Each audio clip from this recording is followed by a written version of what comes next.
Hey everybody, welcome back to another episode of the Couch Chat. We're 2 weeks into Lent.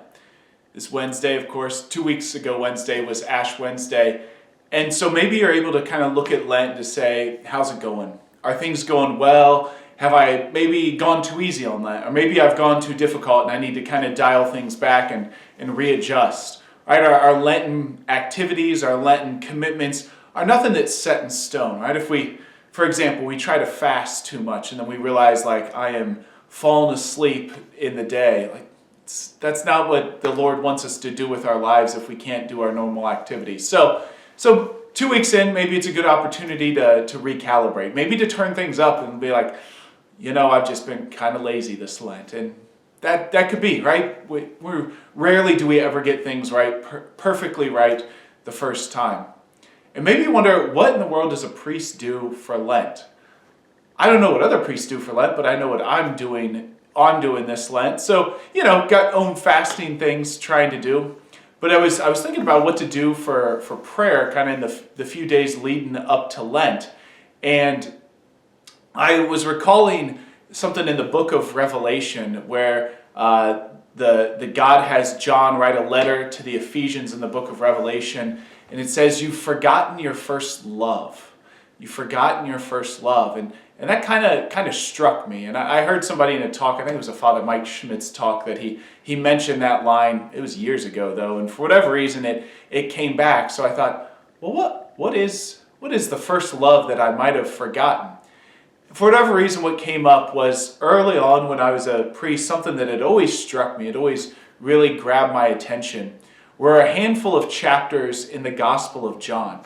So in the Gospel of John, it's structured a lot differently than Matthew, Mark, and Luke.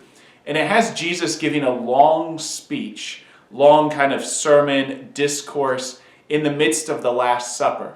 So it begins when Jesus washes the disciples' feet in John chapter 13, and everything keeps going until John 17. So I decided for prayer for Lent, I would prayerfully read through the entire Last Supper discourse. It's been super helpful. Maybe, just over a chapter and a half in. So it's been really helpful just to think about my own life as a priest and how Jesus instituted the priesthood with the Eucharist at the Last Supper and how it finds such a kind of a powerful moment there in the upper room where Jesus says these last words to his disciples before everything's going to unfold with his passion, his death, and his resurrection. So that's one of the things I'm doing for Lent, is just to kind of prayerfully read through the Gospel according to John. And sacred Scripture is always an important part of our lives as Catholics, right? It's food for the soul. It's supposed to nourish us, but also it leads us into the person of Jesus. Right, our entire faith is centered upon these upcoming days of the death, resurrection, and eventually ascension of Jesus into heaven.